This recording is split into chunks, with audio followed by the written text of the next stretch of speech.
Under-19 Asia cup का आगाज आज से कहीं ना कहीं हुआ और आज एशियाड के दो मैचेस थे। इंडिया वर्सेस यूएई और Pakistan versus Malaysia. Pakistan versus Malaysia बहुत ही एक तरफा मुकाबला रहा, जहां मलेशिया अंडर 50 48 रन के अंदर पूरी टीम जो है वो ऑल आउट हो गई और एक बड़ी जीत जो है वो पाकिस्तान के हाथ में यहाँ पर लगी। इसका समरी स्कोर कार्ड हम पहले ही हमारे एस्ट्रो जो हमारा फेसबुक पेज है वहां हम डाल चुके हैं। आप लोग जाके उस पेज को फॉलो करिए और वहां पर आप सारे अपडेट्स लगातार आपको मिलती रहेंगी। इस मैच में जो एनालाइज करेंगे वो करेंगे इंडिया वर्सेस यूएई मैच का। डेली एक मैच का एनालाइज आपके सामने हम प्रेजेंट करेंगे। तो आज है इंडिया वर्सेस यूएई मैच की बात करें, यहाँ पर भी इंडिया ने एक बहुत ही बड़ी जीत दर्ज की है। 234 रन से इस मैच को जीतने में कामयाब रहे। नो डाउट दूर दूर तक कहीं बहुत ही एक कमांडिंग विक्ट्री यहाँ पर इंडिया की जरूर रही। 234 रन से वो जीतने में कामयाब रहे, लेकिन थोड़ा बहुत यूएई भी एट द एंड तारीफ बटोरने में कामयाब जरूर हो गया। कुछ हद तक ही सही कामयाब जरूर हुआ, ऐसा नहीं कि पूरा कामयाब हो गया। बहुत शर्मनाक परफॉर्मेंस रही है, उसके बारे में भी बात आगे जरूर करेंगे। एंड शुरुआत सबसे पहले करते हैं इंडिया की बैटिंग से। सीधे इंडिया की बैटिंग से यहाँ बात करें, इंडिया के बैटिंग में जो टॉप स्कोरर्स रहे वो कौन कौन से रहे, एक बार आप बता दें। बिल्कुल बिल्कुल। देखिए, अगर हम बात करें ओपनर में से, आप एक वैभव सूर्यवंशी, जी हाँ, उन्होंने 171 किए। एरॉन जॉर्ज ने 69, विहान मल्होत्रा ने 69 और वेदांत त्रिवेदी 38, अभिज्ञान 32, कनिष्क चौहान 28 रन। तो काफी अच्छा कंट्रीब्यूशन रहा है ओपनर में से एक बल्लेबाज का और मिडिल ऑर्डर के और टॉप ऑर्डर के एक बल्लेबाज का, जो कि वन डाउन आते हैं, और मिडिल ऑर्डर के कुछ मिलाकर सारे बल्लेबाजों ने चिप इन किया और टीम को बहुत बहुत बड़े स्कोर तक पहुंचाया। बिल्कुल सही कहा। और जब आप एज अ बड़ी टीम होने के नाते जब किसी छोटी टीम से खेलते हैं तो जाहिर सी बात है आपको ऐसे ही परफॉर्मेंस करना पड़ेगा बल्ले से, और इससे कम बैटिंग फ्रेंडली विकेट भी है। तो जबरदस्त जमकर रन यहाँ पर लुटाया, माफ कीजिएगा, बटोरे भी है। बॉलिंग की तरफ चलते हैं सीधा बॉलिंग कार्ड यहाँ सामने है। टीम ने, इन सब बॉलरों ने मिलकर इंडियन टीम के 6 विकेट निकालने में कामयाब रहे। बॉलिंग किस तरह से हुई है, नंबर्स वगैरह सब देख रहे हैं, खुद ही पढ़ लेंगे। आप समझाने की कोशिश करेंगे किस तरह की बॉलिंग रही है। शुरुआत में थोड़ी बहुत जो है पेसर्स को हेल्प मिल रही थी, थोड़ा बहुत तंग करने में कामयाब होते, लेकिन उसके बाद पूरे मैच में बॉलर्स के की फ्लैटिंग नजर आए। बिल्कुल सही कहा है आपने। देखिए, हुआ यूं है कि कुछ 8-10 ओवर जब थोड़ा मदद मिला तो युग ने वहां पर काफी अच्छी बॉलिंग की, जो उनके पेसर हैं, लेफ्ट आर्म पेसर, काफी अच्छी उन्होंने बॉलिंग कराई। लेकिन उसके बाद ये लॉन्गेविटी जो रही है गेम की 50 ओवर की, ये खा गए हैं यूएई के बॉलर्स। इसमें वो एडजस्ट करने में नाकामयाब जरूर रहे हैं। 50 ओवर के क्रिकेट में एक टप्पा पकड़ के डालना ये बहुत मुश्किल काम है। इस बैटिंग पिचेस पर ये बहुत ज्यादा बैटिंग विकेट है, ये हम आपको बार बार कह रहे हैं। आईसीसी एकेडमी जहां पर ये मैच हुआ है, काफी अच्छा बैटिंग विकेट था, चाहे थ्रू आउट द मैच की हम बात करें, इनिंग की नहीं, तो बहुत बढ़िया विकेट था। लेकिन स्पिनर्स ने बहुत ज्यादा फुल रखी है, फुल टॉस रखी है, और वहीं पर पेसर जब आ रहे थे बॉलिंग कराने तो आपकी स्पीड इतनी नहीं है कि आप बाउंसर भी ट्राई करें। काफी स्लो बाउंसर थी, जिसपे आसानी से इंडिया के अंडर-19 के बल्लेबाजों ने इसका फायदा उठाया, फुल टॉस का फायदा उठाया। आपकी माफ कीजिएगा, आपकी लेग स्टंप लाइन वाली बॉल को बहुत आसानी से छक्के और चौके के लिए भेजा गया, और कोई इसमें और कैच ड्रॉ फील्डर्स ने भी साथ नहीं दिया।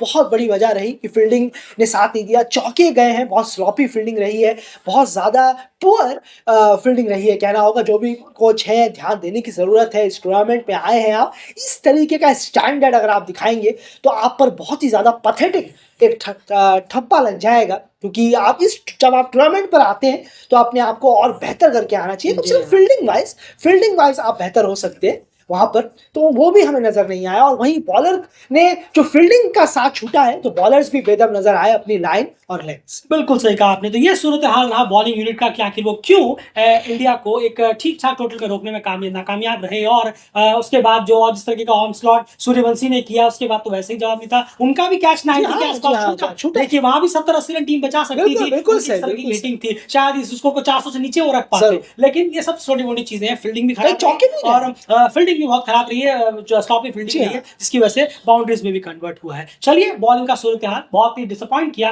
बॉलर्स ने, अगर हम ओवरऑल बात करें। उसके बाद यहाँ पर अगर आप देखें तो जब बल्लेबाजी करने के लिए टीम आई तो उन्होंने भी कोई कसर नहीं छोड़ी डिसअपॉइंट करने में। आप देखेंगे अगर सिर्फ 50-55 रन के अंदर पूरी की पूरी आधी टीम, बल्कि 6 विकेट जो है वो पकड़े पड़ गए थे। 14वां ओवर था जब 6 विकेट, 6वां विकेट उनका गिरा, और 14वां ओवर आते आते टीम ने 53-54 रन बनाए और अपने 6 विकेट गंवा दिए। शुरू के लाइन से अगर आप विकेट देखें देखेंगे कप्तान जो रहे याइन राय सिर्फ 17 रन वो बना पाए और बहुत ही क्लीन बोल्ड हो गए, कोई जवाब नहीं था उनका, फुटवर्क कहाँ था, क्या वो खेल रहे थे, कुछ समझ नहीं आया। उसके बाद अगर आप देखें सेलोन डिसूजा की बात करें, सिर्फ 4 run, Ayaan Misbah run out हो गए, वो भागे ही स्लो थे, बहुत ही स्लो निकले थे वो। जब आप इतना क्लोज कॉल ले रहे हैं, बहुत तेज जाना पड़ेगा, जब आपका रनअप इतना स्लो रहा तो फिर पहुंचना आपका टेंशन एरिया है। जी हाँ, यहाँ पर थ्रो ज्यादातर इधर ही आनी थी, चांस वही था। उसके बाद अगर आप देखें सभी बल्लेबाज ऐसे गए, रेहान खान ने थोड़ी बहुत कोशिश की रुकने की, लेकिन 19 रन बनाकर उन्होंने भी कहीं ना कहीं दम तोड़ दिया। वो जो 50 ओवर के करीब में एक लंबी बैटिंग करने वाला दमखम, वो यहाँ पर हमें देखने को नहीं मिला, खास करके जब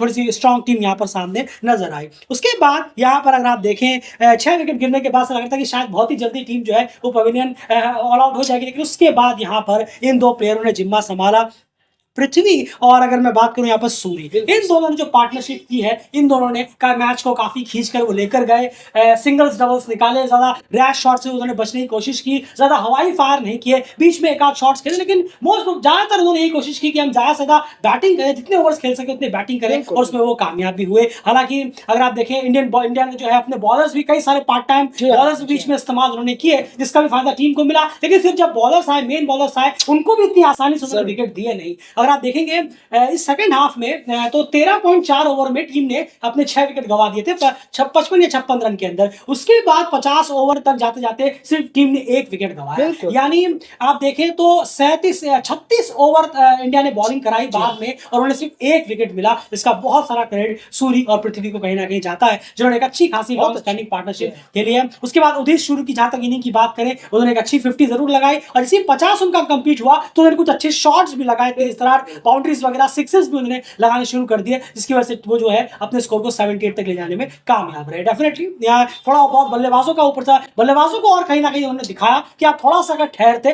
तो इस पिच पे रन्स थे, आप रन्स दिखा सकते थे। टीम 270 280 तक पहुंचने में काम तो और थोड़ा सा रेस्पेक्टिव टोटल को लगाने में कामयाब जरूर होती है। लेकिन क्रेडिट उदिस और पृथ्वी को, जिन्होंने अच्छी खासी बैटिंग कर थोड़ा बहुत कम से कम यूएई के लिए कुछ तो अच्छा गया। जब वो होटल गए होंगे, वापस अपने डगआउट में गए होंगे, होटल जाएंगे, चलिए कुछ तो है हमारे पास आज के दिन में बात करने के लिए। वो यही 2 इनिंग्स इंपॉर्टेंट रही है, यहाँ तक कि उदित सूर्य की जो इनिंग है वो सेकंड हाईएस्ट स्कोरर रहे हैं वैभव सूर्यवंशी के बाद इस मैच में। एंड इंडिया की बॉलिंग के विकेट टेकर्स वगैरह कौन रहे, लंबी चौड़ी बॉलिंग लाइनअप इस्तेमाल की, समझ में आता है उन्होंने सबको मौका दिया क्योंकि मेन मैचेस उनके अभी आने आगे बाकी। बिल्कुल अच्छा किया है, 9 बॉलरों का इस्तेमाल किया है, 9 बॉलर्स का बहुत ज्यादा है, लेकिन हाईएस्ट विकेट टेकर रहे हैं दीपेश देवेंद्रन, जो कि उनके मीडियम पेसर हैं, फ्रंट लाइन पेसर। बिल्कुल बिल्कुल। तो इंडिया की अंडर 19 की जिम्मेदारियां और हैं, उनको इस बॉलिंग के साथ और बेहतर करना होगा। इंडिया को चाहिए था कि वो ऑल आउट करें। जब आप 6 विकेट आपने गिरा दिए, इतना आसान हो गया था, तो वहां मस्त था कि आप, ये उनके लिए डिसअपॉइंटिंग है, सही कहा, ह्यूजली डिसअपॉइंटिंग है, बहुत ही ज्यादा